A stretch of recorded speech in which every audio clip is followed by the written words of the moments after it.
कुंभ राशि वाले बंधुओं, आप सभी का स्वागत है मंथन भिंड यूट्यूब चैनल में।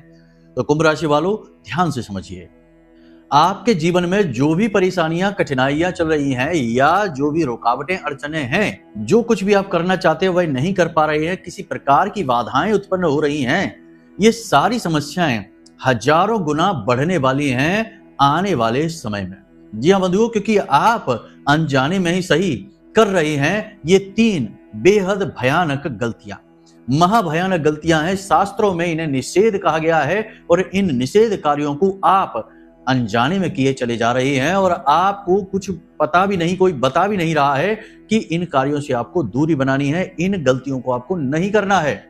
और अजीब विडंबना ऐसी आपके लिए बनी हुई है कि आप शुभ कार्य समझकर, अच्छा कार्य समझकर इन गलतियों को लगातार दोहराए चले जा रहे हैं। लेकिन शास्त्रों में गहराई में यदि हम झांकेंगे और समझेंगे तो इन चीजों के बारे में स्पष्ट तौर पर प्रमाणित किया गया है कि कभी भी इन कार्यों को सहज वृत्ति से नहीं करना चाहिए। तो इन कार्यों को करने का विधान क्या है, कौन से हैं वो 3 कार्य और शास्त्रों में क्यों इन कार्यों को करने से रोका गया है सामान्य जनमानस को, इसके विषय में आपको हम विशेष ज्ञान देंगे। मतलब कि आज आपको जो भी कुछ बताएंगे पूर्ण प्रामाणिकता के साथ बताएंगे, आप भी हमारी बातों से पूर्ण रूप से सहमत हो जाएंगे कि हाँ गुरुजी सही कह रहे हैं और आप आज इसी समय से इन कार्यों को करना बंद कर देंगे। जी हाँ बंधुओं, ये बात हम आपसे यूं ही नहीं कह रहे हैं, ना ही इस कार्यक्रम में जो आपको बताने जा रहे हैं वो कोई हल्का ज्ञान है, इसे हल्के में बिल्कुल लेना भी नहीं। अगर आपने इस कार्यक्रम को पूरा नहीं देखा, हमारे द्वारा बताई गई बातों को ठीक से नहीं समझा, तो निश्चित तौर पर आप स्वयं ही अपनी जिंदगी के विनाश के कारक बनेंगे, स्वयं ही अपनी बर्बादी के कारक बनेंगे। याद रखना बंधुओं कि इस संसार में कोई किसी का कुछ नहीं बिगाड़ सकता, हमारे अपने कर्म ही हमें बर्बादी के कगार तक लेकर जाते हैं। हमारे अपने कर्म ही हमारा उत्थान करते हैं और हमारा पतन करते हैं। लेकिन समस्या यह है कि हम अपने बजाय सबको देखते हैं, अपने बजाय सबका न्याय कर देते हैं। अपने विषय में तो हम वकील बन जाते हैं और दूसरों के विषय में हम जज बनकर तुरंत फैसला दे देते हैं कि इसकी वजह से हमारे जीवन में बर्बादी आई, इस परिस्थिति की वजह से हमारे जीवन में रुकावटें आई, अगर ऐसा ना होता तो, अगर वैसा ना होता तो आज हम पता नहीं कहां के कहां होते। अजीब बात है ना बंधुओं, लेकिन हम जो बातें आपसे कहते हैं ना वो प्रमाणित होती हैं, ठोस होती हैं, सत्य होती हैं, इसीलिए रूखी सूखी और कड़वी होती हैं। हम हर बार यही कहते हैं कि हमारी बातें रसगुल्ले की तरह चाशनी में लपेटी हुई नहीं है, झूठ की चाशनी में हम कुछ भी नहीं परोसते। हम जो कहते हैं ठोस प्रमाणों के आधार पर कहते हैं। लेकिन समस्या यह है कि आज के समाज में सत्य को छिपाया जा रहा है और झूठ को बड़े ही शानदार तरीके से, भव्य तरीके से लोगों के सामने परोस दिया जाता है।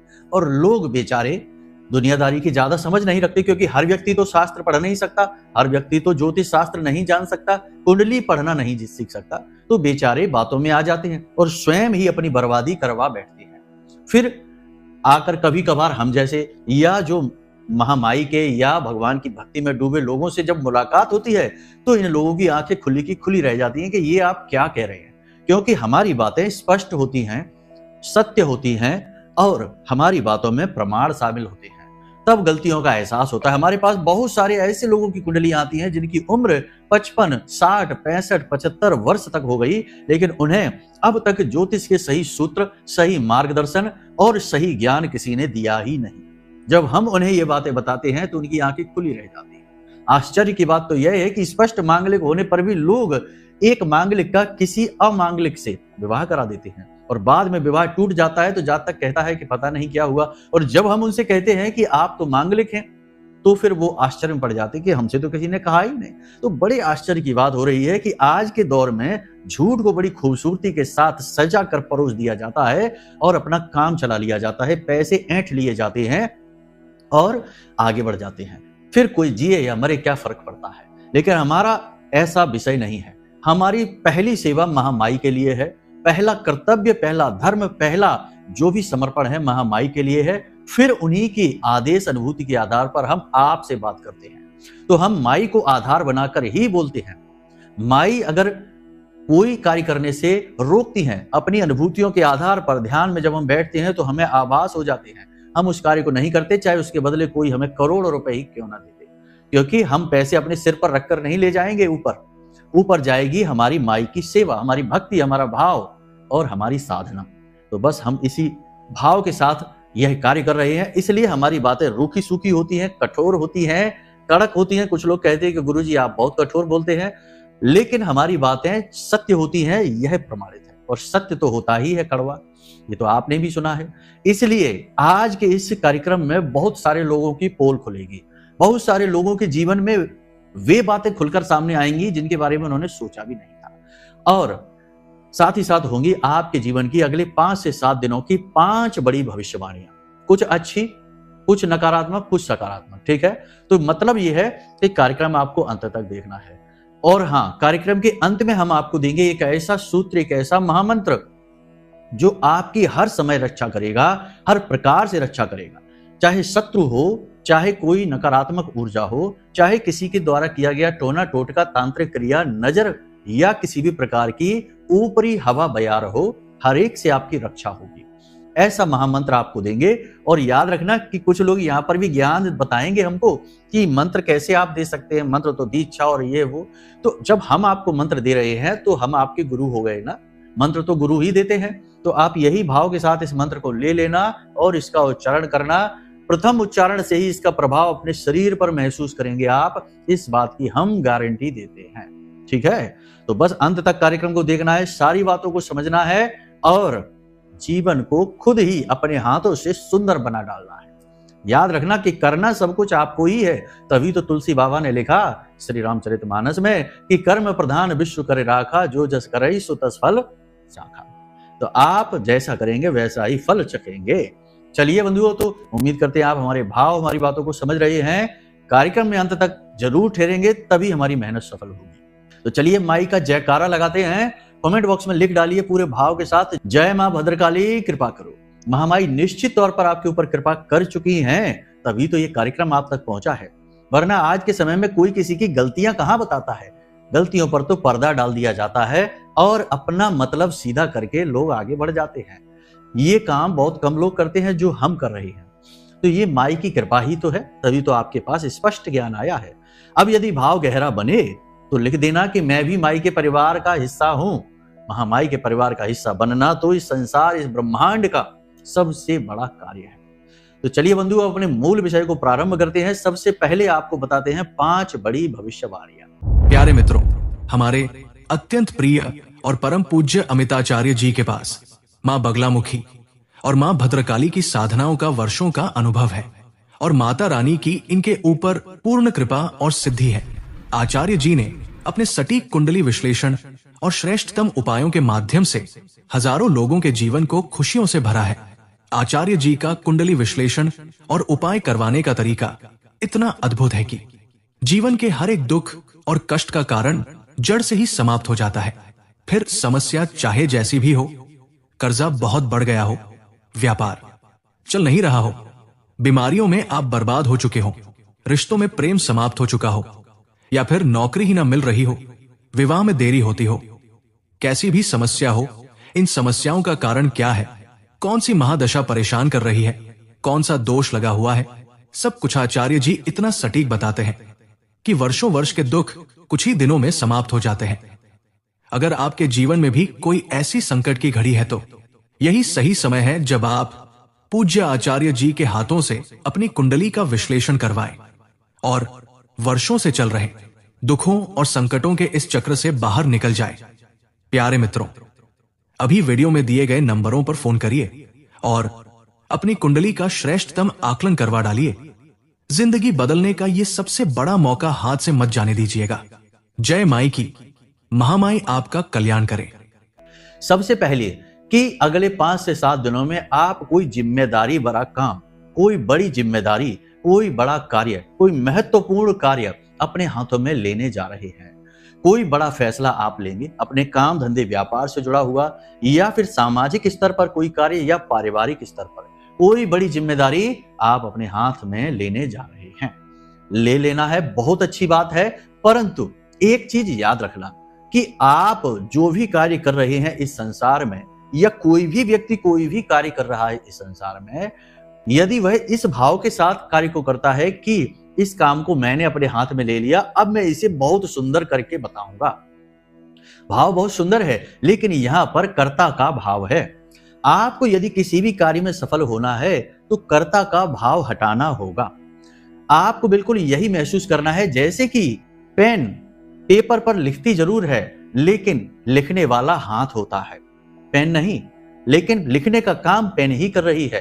तो अब चाहे पेन 10 पेपर भर डाले, बड़ी बड़ी सुंदर कविताएं कर डाले, कहानियां नाटक लिख डाले और लोग सुनकर प्रभावित हो जाएं, लेकिन वहां पर पेन की भूमिका कितनी है आप अच्छी तरह से जानते हैं, और हाथ की भूमिका कितनी है अच्छी तरह से जानते हैं। तो आपको यही भाव रखना है पेन वाला, कि काम तो आप ही कर रही हैं, लेकिन काम करवाने वाला वो है जो ऊपर बैठा है, ब्रह्म, ठीक है, जिसमें आपकी आस्था है। तो अपना हर काम, हर जिम्मेदारी जो आप लें उसे समर्पित कर देना।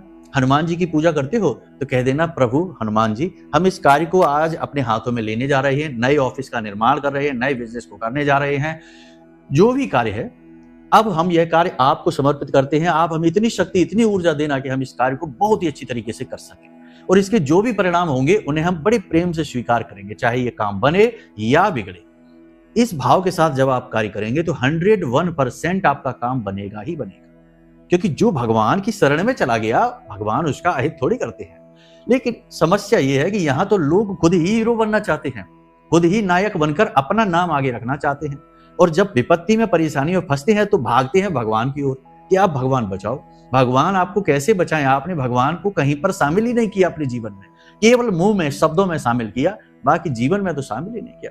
तो ये जो तरीका है ये सफल तरीका है, और वो जो तरीका असफल तरीका है। आप चुन लीजिए कि आपको क्या करना है, ठीक है। दूसरी बड़ी जो भविष्यवाणी है वो ये है कि अगले 3 से 5 दिनों में आपकी एक यात्रा होगी। यात्रा धार्मिक भी हो सकती है या व्यवहारिक यात्रा भी हो सकती है, लेकिन इस यात्रा में आपकी सेहत खराब होगी, आपको कमजोरी आएगी, और आपको पेट से जुड़े रोग परेशान कर सकते हैं, या कमर या पीठ के हिस्से में लगातार दर्द आपको रह सकता है, और यात्रा समाप्त होने के बाद बीमार हो जाएंगे। तो यात्रा जब तक धार्मिक ना हो या जब तक बहुत ज्यादा जरूरी ना हो, तब तक आगे नहीं बढ़ना है। व्यर्थ में घूमने फिरने में बिल्कुल समय खराब नहीं करना है, ठीक है। तीसरी भविष्यवाणी यह रहेगी कि आप किसी एक व्यक्ति से मदद लेंगे, या यूं कह सकते हैं कि कोई एक व्यक्ति है जो आगे बढ़कर आएगा, आपका सपोर्ट करेगा, आपकी मदद करेगा, खुले दिल से मदद करेगा। आपको उस व्यक्ति के साथ अच्छा व्यवहार करना है, उसकी मदद स्वीकार करनी है, और जो बातें बताए, जैसे हो सकता है कोई आपका सीनियर हो, या हो सकता है कि आपके स्वयं के माता पिता या परिवार का कोई शुभ चिंतक, शुभ में चिंता करने वाला नहीं, शुभ चिंतक असली वाला, आपका यदि कोई आपको सलाह देता है, आपका मार्गदर्शन करता है, आपकी मदद करना चाहता है, आप उससे मदद अवश्य ले लेना, और उसकी सलाह पर, मशवरा पर गौर अवश्य करना, ठीक है। किसी प्रकार की पैसे की सहायता आपको अगले 5 से 7 दिनों में प्राप्त होने जा रही है। कोई भी काम आप जो सोच कर बैठे थे उस कार्य को करने के लिए पूरी रूपरेखा बनने वाली है। काम यदि शुरू नहीं होगा तो कम से कम काम प्रारंभ होने का पूरी विषय वस्तु तो तैयार हो ही जाएगी। बहुत अच्छी बात है। फिर भी कोई भी शुभ कार्य शुरू करने से पहले जरा 18-19 मई तक रुक जाना, क्योंकि तब तक यह युति जो है ना, पिशाच योग बना है, शनि राहु की युति है, यह टूट जाएगी। फिर उसके बाद आप कार्य करेंगे तो परिणाम अच्छे आएंगे। अभी आप तैयारी करिए, बिल्कुल 2 लकड़हारों की कहानी जैसा, क्योंकि देखो धैर्य जीवन का सबसे बड़ा सूत्र है, और आज के इस समय में धैर्य की ही तो कमी हो गई है। लोगों का धैर्य तो 1-2 मिनट के लायक भी नहीं बचा। अब लंबे वीडियो के बजाय 1-2 मिनट के वीडियो में ही पूरा ज्ञान लेना चाहते हैं। यानी सोचो धैर्य की कितनी कमी हो गई है। कहाँ लोग पंडाल में बैठकर घंटों कथा भागवत सुना करते थे, बुजुर्गों से चर्चा करके ज्ञान और अनुभव प्राप्त किया करते थे। आज सब चाहते हैं कि बस 1-2 मिनट की बात हो जाए, फिर लेटकर रील्स देखते हैं और टाइम पास करते हैं। तो अब सोचो धैर्य की कितनी कमी। तो धैर्य के ऊपर एक कहानी है, बड़ी सुंदर है, सुनाते हैं। 2 मिनट की कहानी है, लेकिन बहुत बड़ी सीख देकर जाएगी। 2 लकड़हारे होते हैं, जंगल में उन्हें लकड़ियां काटने यानी पेड़ काटने का कॉन्ट्रैक्ट मिलता है, ठेका मिलता है। दोनों जाते हैं, पूरे दिन में जो जितने ज्यादा पेड़ काटेगा उसे उतना ही ज्यादा पेमेंट मिलेगा। दोनों जाते हैं पेड़ काटने के लिए। तो एक लकड़हारा सुबह से जाता है और पेड़ काटने में लग जाता है, एक के बाद एक पेड़ काटता चला जाता है। लेकिन दूसरा लकड़हारा 2-3 घंटों तक पेड़ काटता ही नहीं है, चुपचाप बैठा रहता है और अपनी कुल्हाड़ी को तेज करता रहता है। कुल्हाड़ी की धार बिल्कुल तेज ब्लेड जैसी पैनी कर लेता है। और दूसरा लकड़हारा जब उसके पास आता है तो वह उसे बेवकूफ बताता है, कहता है कि तुम कितने बड़े मूर्ख हो, देखो मैंने 5-6 पेड़ काट लिए और तुमने अभी तक एक पेड़ भी नहीं काटा, कुल्हाड़ी भी नहीं उठाई, कैसे मूर्ख हो तुम, खुद ही अपना काम बर्बाद कर रहे हो। लेकिन वह लकड़हारा मुस्कुराया और बोला कि समय आने दो, शाम के समय पता चलेगा कि कौन कितना कर चुका है। हकीकत भी यही है, कुल्हाड़ियां तो पहले से ही थोड़ी सी मौथरी हो चुकी थी, उनकी धार कमजोर हो चुकी थी, तो जरूरत थी कि उन्हें पैना किया जाए धैर्य के साथ। तो उसने कुल्हाड़ी अपनी पैनी की और जब समय आया, उसने जब पेड़ काटने शुरू करे तो जरा से प्रयासों में ही पेड़ कटने शुरू हो गए और शाम तक समय आया तो उसने लगभग दुगने पेड़ काट डाले उस कुल्हाड़ी वाले, मौथरी कुल्हाड़ी वाले लकड़हारे के बजाय, क्योंकि उसकी कुल्हाड़ी तो और मौथरी होती चली जा रही थी, तो अब और मेहनत करनी पड़ रही थी, और ज्यादा प्रयास करने में पेड़ कट रहा था और इसकी कुल्हाड़ी तो और ज्यादा शार्प हो गई थी, पैनी हो गई थी, जरा से प्रयास में पेड़ कटते गए। तो ये धैर्य का बल है। यदि आप धैर्य से जीवन में कदम उठाना जानते हैं तो आपकी सफलता कोई रोक नहीं सकता। याद है ना कछुआ और खरगोश की कहानी, जीता तो कछुआ ही था। तो बस यही है, अकुलाना नहीं है, ज्यादा आपको बेचैन नहीं होना है, धैर्य से काम लेना है। अगली भविष्यवाणी आपको बताते हैं, आपके व्यक्तिगत जीवन में यानी कि पति पत्नी के बीच या प्रेमियों के बीच में किसी बात को लेकर तनाव हो सकता है, नकारात्मक स्थितियां बन सकती हैं, किसी बात को लेकर बहस हो सकती है, स्थिति खराब भी हो सकती है, लेकिन बहुत ज्यादा खराब नहीं होगी। आपको करना यह है कि एक दूसरे पर भरोसा रखना है और आपको विशेष तौर पर धैर्य के साथ काम लेना है। जल्दबाजी में बिना सोचे समझे कुछ भी नहीं कहना है, कोई निर्णय नहीं लेना है और किसी तीसरे व्यक्ति को अपने दोनों के बीच में नहीं आने देना है। अक्सर यही होता है, जब जब जोड़ों के बीच में यानी पति पत्नी या प्रेमियों के बीच में तीसरे व्यक्ति की बात सुनी जाती है, बात बिगड़ जाती है, क्योंकि ये जोड़े जो बनते हैं ये बड़े अनोखे हैं, ये प्रकृति बनाती है और प्रकृति ही इनको मौका देती है कि एक दूसरे को समझो। लेकिन तीसरा व्यक्ति आएगा तो वो आपकी समझ पर पर्दा ही डालेगा, आपको अपनी समझ थोपने की कोशिश करेगा, तो फिर ये रिश्ता खराब हो जाता है। तभी तो बहुत सारे रिश्ते हमने टूटते देखे हैं जब उन्होंने तीसरे की बात सुनी, चाहे वह तीसरा किसी के माता पिता ही क्यों ना हो, लेकिन रिश्ता टूटेगा। तो आपको आपसी समझ बनाकर रखनी है, क्रोध नहीं दिखाना है, क्योंकि आपको अगले 5 से 7 दिनों में क्रोध आएगा, चिड़चिड़ाहट होगी, काम की अधिकता रहेगी, शारीरिक थकान रहेगी, सेहत भी आपकी खराब हो सकती है। इस वजह से आपको तनाव की स्थिति रहेगी, तो क्रोध चिड़चिड़ाहट होगी, तो आपको अपनी वाणी पर संतुलन रखना है, गलत शब्दों का प्रयोग नहीं करना है और धैर्य से काम लेना है। ये बहुत ही अधिक महत्वपूर्ण है। अब बात करते हैं अगली भविष्यवाणी, यानी कि आपके हाथों से कुछ फिसल सकता है, कुछ आपके हाथों से गिर सकता है, आपके हाथों से आपका कोई सामान चोरी हो सकता है, खो सकता है, कोई कीमती सामान, पैसे वगैरह गिर सकते हैं या कोई सामान गिरकर टूट सकता है, मोबाइल वगैरह गिर सकता है। थोड़ा आपको सावधान रहना है, अलर्ट रहना है, लापरवाही चीजों को हैंडल करने में ना दिखाएं। वाहन आदि चलाने में आपको सावधान रहना है, थोड़ा लापरवाही दिखाएंगे नुकसान ज्यादा हो जाएगा। साथ ही अपनी चीजों को बहुत ही सुरक्षा के साथ रखिए, वाहन अपना, अपना मोबाइल, अपने पैसे, अपनी चीजें बहुत संभाल कर रखिए, चोरी भी हो सकते हैं, खो भी सकते हैं, तो ये चीजें बहुत जरूरी है, सतर्कता बेहद आवश्यक है। पैसे को लेन देन को लेकर बहुत अलर्ट रहें, कोई धोखा हो सकता है। किसी नए काम धंधे व्यापार की अभी शुरुआत ना करें, किसी भी प्रकार का फेरबदल ना करें, कोई भी महंगी चीज अभी ना खरीदें। 18-19 मई के बाद समय अच्छा आएगा, फिर आप इन कार्यों को करें। तब तक केवल योजना भूमिका बनाएं, वही आपके लिए सर्वश्रेष्ठ सलाह रहेगी। तो ये तो आपकी भविष्यवाणियां रही, कुछ अच्छी कुछ बुरी, आप अच्छी तरह से समझ लेना, है आपका स्वयं का आंकलन ही। अपनी सेहत का विशेष ख्याल रखना, समय पर खान पान करना और जितना हो सके उतना एकांत में रहें, अपने आत्म मंथन करें, लोगों से चर्चाएं कम करें, लंबी लंबी बहसबाजी चर्चाओं में ना पड़ें, इसकी उसकी बुराई और गप्पे हाँकने में अपना समय खराब बिल्कुल भी ना करें, नकारात्मक लोगों से दूर रहें। ठीक है, अब बात करते हैं गलतियों की। तो देखिए बंधु, जैसा कि आपको हम बताते हैं या बहुत सारे लोग बताते हैं कि अभी शनि और राहु की युति बनी हुई है। कोई कह देता है कि शनि का समय है, कोई कह देता राहु का समय है, कोई कह देता अभी बुरा समय है। तो एक काम करो कि आप शनिदेव के उपाय शुरू कर दो। तो आपको भेज दिया शनिदेव के मंदिर में। अब शनिदेव के मंदिर में जाके आपने शनिदेव के उपाय शुरू कर दिए, लेकिन शनिदेव के मंदिर में शनिदेव की मूर्ति लगी हुई है। आपने शनिदेव की मूर्ति के दर्शन किए, हाथ जोड़े, उपाय किया और चले आए। सब कुछ साधारण लग रहा है, लेकिन यहां से आपकी बर्बादी शुरू हो जाएगी।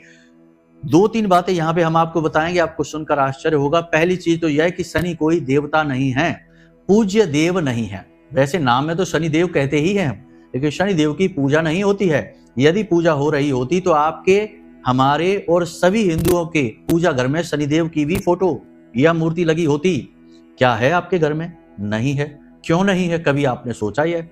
इसीलिए तो नहीं है क्योंकि शनिदेव एक क्रूर देव हैं। उनका आपकी पूजा पाठ से कोई फर्क नहीं पड़ता।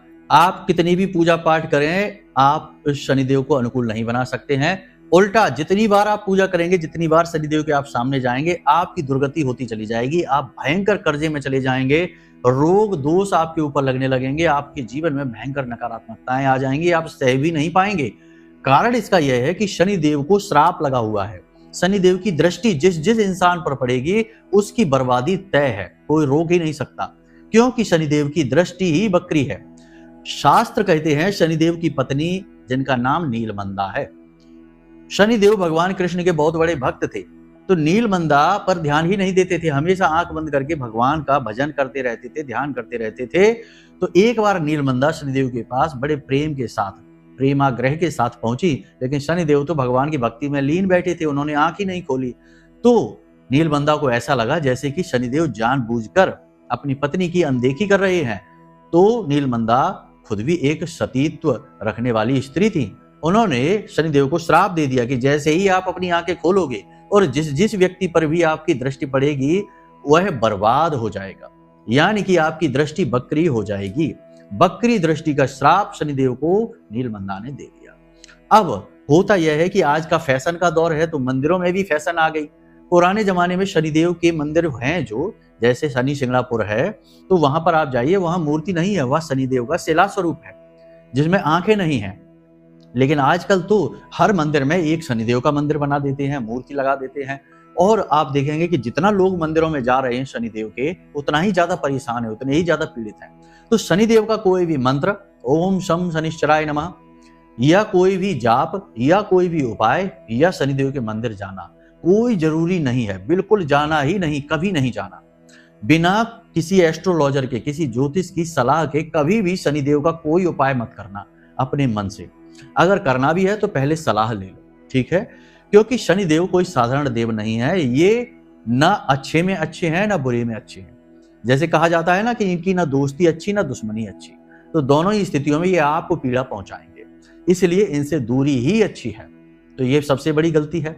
आप अपनी कुंडली दिखाइए, कुंडली में शनिदेव की स्थिति देखिए, फिर शनिदेव सचमुच में आपको कुंडली अनुसार पीड़ित कर भी रहे हैं कि नहीं, ये आपको पता लगेगा। जब कर रहे हो तो एस्ट्रोलॉजर से लिया गया उपाय करिए, वो आपको बताएंगे कि क्या उपाय उचित है।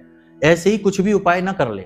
अब कुछ उपाय जो हम बताते हैं, जैसे कि हमने छायादान का उपाय बताया, यह साधारण उपाय है, कोई भी कर सकता है, लेकिन वह आपको यह पता होना चाहिए कि शनिदेव आपको पीड़ित कर रहे हैं, तब करना है, ठीक है? दूसरा हम बताते हैं कि वो नोट लगा देना कागज पे, काले रंग के कागज पे, ये कोई भी कर सकता है, इसमें शनिदेव की पीड़ा का कोई लेना देना नहीं। ये साधारण उपाय। शनिदेव के नाम से एक दीपक अपने घर की पश्चिमी दिशा में जला देना, ये भी साधारण उपाय है, इन्हें आप कर सकते हैं। लेकिन कोई बड़े विशेष उपाय जैसे चतुर्मुखी दीपक जला देना पीपल के नीचे या शनिदेव की मूर्ति के ऊपर तेल अर्पित करना, ये बड़े उपाय हैं, ये बिना सलाह के नहीं, ठीक है? यहां तक आपने समझ लिया। तो शनिदेव से दूर रहिए, इसी में भलाई है। दूसरा, राहु का उपाय। बड़ी विचित्र बात है, राहु को देव कहा जा रहा है और राहु का मंत्र ओम रांग राहवे नमः उच्चारण किया जा रहा है, जैसे कि देवताओं को बुलाया जा रहा हो। लेकिन शास्त्रों में तो राहु एक राक्षस है, तभी तो उसका सिर काटा गया था। नारायण श्री हरि विष्णु ने अपने चक्र से उसका सिर क्यों काटा? वह तो एक राक्षस था, इसलिए अमृत पान कर लिया था, इसलिए वो मरा भी नहीं। तो राहु और केतु बनकर अभी भटक रहा है। तो आप समझिए कि जब आप राहु का मंत्र उच्चारण कर रहे हैं तो आप किसी राक्षस का आवाहन कर रहे हैं। और बहुत से लोग तो अपने पूजा घर में बैठकर राहु का मंत्र उच्चारण कर रहे हैं, काम करते करते कर रहे हैं, विशेष विधि विधान के साथ कर रहे हैं। तो आप अपने जीवन में नकारात्मक शक्तियों को खुद ही खींच कर ला रहे हैं मंत्र उच्चारण के द्वारा। तो जरूरत ही नहीं है। अब कुंडली दिखाकर पता लगेगा कि राहु की स्थिति खराब है भी कि नहीं, क्योंकि राहु की कुछ अच्छी स्थितियां भी होती हैं, जैसे शनि की अच्छी स्थितियां होती हैं। तो राहु आपको शुभ फल दे रहा होगा, अगर आप मंत्रोच्चारण करेंगे तो अशुभ हो जाएगा। यदि राहु आपको कोई फल ही नहीं दे रहा, राहु आपको प्रभावित ही नहीं कर रहा, तब भी यदि आप मंत्रोच्चारण करेंगे तो अशुभ हो जाएगा। और राहु के साथ साथ कई प्रकार की नकारात्मक शक्तियां आपके जीवन में खींची चली आएंगे। पितृ दोष आपके जीवन में आ जाएगा, प्रेतों का आगमन आपके जीवन में होने लगेगा, नजर जल्दी जल्दी आपको लगने लगेगी, जरा जरा सी बात पर आपके जीवन में कलह कलेश और तनाव की स्थितियां बन जाएंगी। राहु का मंत्रोच्चारण कभी भी नहीं करना है बिना किसी एस्ट्रोलॉजर की सलाह के। ठीक है, यहां तक आपने समझ लिया। तीसरी गलती, एक और महानुभाव हैं जिनसे हमारी चर्चा हो रही थी, कुंडली उनकी हमने की थी, तो उन्होंने कहा कि हम महामृत्युंजय मंत्र का जाप करते हैं। हमने कहा महामृत्युंजय मंत्र का आप जाप करिए, कोई बुराई नहीं है, अच्छी बात है, लेकिन महामृत्युंजय मंत्र का जाप एक अनुष्ठान के तौर पर करना कि हम माला लेकर रुद्राक्ष की बैठते हैं और इतने मंत्र का जाप करते हैं या इतनी माला का जाप करते हैं, यह ठीक नहीं है। जी हाँ, आपको सुनकर आश्चर्य होगा, लेकिन हम खुले मंच पर यह बात कह रहे हैं। कारण इसका क्या है, ध्यान से समझिए। महामृत्युंजय मंत्र यानी मृत्यु पर भी विजय दिलाने वाला मंत्र, लेकिन मृत्यु तो है ही नहीं अभी, तो फिर हम क्यों इसका उच्चारण कर रहे हैं? ठीक ऐसे ही समझिए कि सरकार ने, प्रशासन ने एम्बुलेंस का भी नंबर आपको दे रखा है और फायर ब्रिगेड का भी नंबर आपको दे रखा है और पुलिस प्रशासन का भी नंबर आपको दे रखा है। अब आपके जीवन में कोई आपातकाल आएगा तभी तो आप उनका नंबर डायल करके उन्हें बुलाएंगे। अगर आग लगी है तभी तो फायर ब्रिगेड का नंबर डायल करके बुलाएंगे। आग लगी नहीं है, सब कुछ सही है और बार बार नंबर डायल करके उन्हें बुला रहे हैं, तो इससे क्या होगा? आपकी छवि खराब होगी और विभाग में लोग आपसे क्रोधित हो जाएंगे, आपके खिलाफ कार्रवाई हो जाएगी। तो महामृत्युंजय मंत्र उस स्थिति में किया जाता है जब कोई भयंकर रोग घर में आ गया हो, कोई विशेष व्यक्ति भयंकर पीड़ित हो गया हो, या फिर मृत्यु के समान जीवन में कोई कष्ट चल रहा हो, मृत्यु तुल्य कष्ट चल रहा हो। ऐसी विशेष भयंकर नकारात्मक स्थितियों में महामृत्युंजय का अनुष्ठान किया जाता है। ये चलते फिरते जाप किया जाने वाला मंत्र नहीं है, मृत संजीवनी मंत्र के समान इसमें बल है, इसे मृत संजीवनी मंत्र भी कहा जाता है। और आप यूं ही इसका जाप करने में लगे हुए हैं, तो भला कैसे पॉजिटिव एनर्जी आपके जीवन में आएगी? मृत्यु का मंत्र आप जाप कर रहे हैं। देखिए, भोले बाबा की बात यहाँ पे बहुत से लोग कहेंगे भोले बाबा का मंत्र कैसे खराब हो गया, ये वो। तो भोले बाबा को मृत्यु का देवता भी कहा जाता है। भोले बाबा की बारात में जितने देवता थे उससे ज्यादा भूत प्रेत पिशाच दानव सब शामिल थे। तो आप ये ना कहिए, भोले बाबा जहां जीवन दाता हैं वहीं जीवन हरता भी हैं। ठीक है, इसीलिए उन्हें विनाश के देवता कहा जाता है।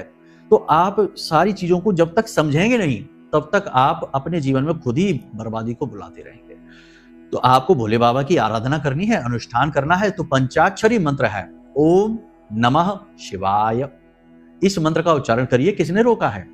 भोले बाबा का सात्विक मंत्र है और सौम्य मंत्र है, बड़ी जल्दी सिद्ध हो जाता है, भोले बाबा की कृपा प्राप्त हो जाती है। और भोले बाबा तो इतने भोले हैं कि एक लोटा जल में ही प्रसन्न हो जाते हैं, ज्यादा करने की जरूरत ही नहीं है। ठीक है, तो यहां तक आपने समझ ली बातें थोड़ी सी अजीब आपको लग सकती हैं क्योंकि ये चलन से बाहर की बातें हैं, लेकिन 100% सत्य है। हमने प्रमाण के साथ आपको दिया है, हर बात बताई है, प्रमाण शास्त्रों के अनुसार बताए हैं, आप खुद सर्च कर सकते हैं। वैसे इतना ज्ञान तो आजकल सबके पास होता ही है, साधारण सी बातें हैं, ये कोई बहुत गहरी बात नहीं। ठीक है, तो यहां तक आपने समझ लिया। तो ये गलतियां आप कर रहे हैं, इन गलतियों को आप हटा दीजिए अपने जीवन से, वरना आप ग्रह नक्षत्र अनुकूल होने के बाद भी उनका लाभ ले नहीं पाएंगे। जी हाँ, 18-19 मई के बाद ग्रह नक्षत्रों की स्थितियां अनुकूल बन रही हैं, उनका लाभ आप ले नहीं पाएंगे। स्थिति आपके जीवन में ज्यों की त्यों बनी रहेगी। ठीक है, तो ये चीज आपने समझ ली। अब बात करते हैं उस मंत्र की जो पल प्रतिपल आपकी रक्षा करेगा, शत्रुओं से रक्षा करेगा, हर नकारात्मकता से रक्षा करेगा। मंत्र महाविद्या का है, मां बगलामुखी का है। पहले भी हमने आपको यह मंत्र बताया है, फिर से हम आपको बता रहे हैं, क्योंकि जब तक आप इसे अपने जीवन में नहीं उतार लेंगे, हम इसको बार बार आपको देते रहेंगे, क्योंकि यह मंत्र बहुत ही सिद्ध है और मां का निवेदन मंत्र है। ठीक है, तो इसमें आपको यह जरूरत नहीं है कि कोई गुरु ही आपको यह मंत्र दे। जैसे कि भगवान की आरती गाने के लिए क्या किसी गुरु की जरूरत पड़ती है? चालीसा पढ़ने के लिए किसी गुरु की जरूरत नहीं है, आप स्वयं अपने भाव के साथ कर सकते हैं। तो यह भाव के साथ कर सकते हैं आप। माई का निवेदन मंत्र है। इस मंत्र में माई के बीज मंत्र भी शामिल हैं, तो इनको थोड़ा आप रुक कर धैर्य के साथ उच्चारण करना। क्या है यह मंत्र, आप ध्यान से समझिए। मोबाइल पर आपकी स्क्रीन पर भी यह दिखाई दे रहा है, ध्यान से समझना, सुनना, कैसे बोलना है हम आपको बताते हैं। ओम ह्लीम ऐम श्रीम क्लीम, ये महामाई के बीज हैं। श्री बगलान ने मम रिपून नाशय नाशय, मेरे सारे शत्रुओं का नाश करो। ममेश्वर्याणि देहि देहि, मुझे धन वैभव ऐश्वर्य दो। शीघ्रम मन वांछितम कार्य, मेरा जो मनवांछित कार्य है, साधय साधय ह्लीम स्वाहा, उस कार्य को सिद्ध कर दो। ये माई से निवेदन किया जा रहा है बीज मंत्रों के साथ। कोई भी मंत्र बिना बीज मंत्र के पूर्ण ही नहीं होता, तो इसलिए इसमें बीज मंत्र हैं। ठीक है, तो इसमें पवित्रता का ख्याल रखना है। अगर आप बाहर हैं, घर से अपवित्र अवस्था में, जूते चप्पल पहन रखे हैं, तो मन में आप इसका उच्चारण करें। इसका प्रभाव आप पहले दिन से महसूस करेंगे। बस माँ विद्या, महाविद्या, माँ बगलामुखी का ध्यान मन में अवश्य रखना है और नियति अपनी साफ रखनी है, खराब नियत के साथ नहीं। ठीक है, तो चलिए अब आप इन बातों को अपने जीवन में उतारिए, ध्यान से सारी बातों को समझिए और अपने जीवन को खुद ही अपने हाथों से सुंदर बना डालिए, क्योंकि करना तो सब कुछ आपको ही है, क्योंकि आप ही तो हैं वह पेन जिससे भगवान लिख रहे हैं तरह तरह की कहानियां और सुंदर कविताएं।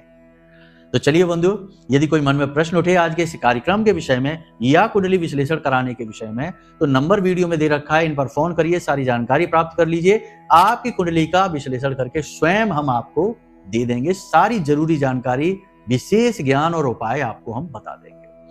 तो चलिए बंधु, आज के इस कार्यक्रम को यही विराम देते हैं। हमेशा हंसते रहिए, मुस्कुराते रहिए और सकारात्मक रहिए, क्योंकि आपकी जिंदगी, आपकी मुक्ति, आपकी सफलता का मार्ग तो महामाई ही खोलेंगे। तो चलिए बंधु, प्रेम से बोलिए जय माई की। माई आपका कल्याण करें। धन्यवाद। हमारे प्रिय और परम पूज्य आचार्य जी ने अपनी साधनाओं के अनुभवों पर आधारित शक्तिशाली उपाय और क्रियाओं के माध्यम से हजारों लोगों के जीवन को पूरी तरह से बदला है। आचार्य जी के द्वारा बताया गया हर एक उपाय इतना सटीक और कारगर होता है कि जो भी इसे पूरे भाव के साथ कर लेता है, उसे साक्षात महामाई की कृपा और आशीर्वाद प्राप्त हो जाती है। इसलिए निसंकोच इन उपायों को पूरे भाव के साथ करिए, आपका कल्याण होगा। जय माई की।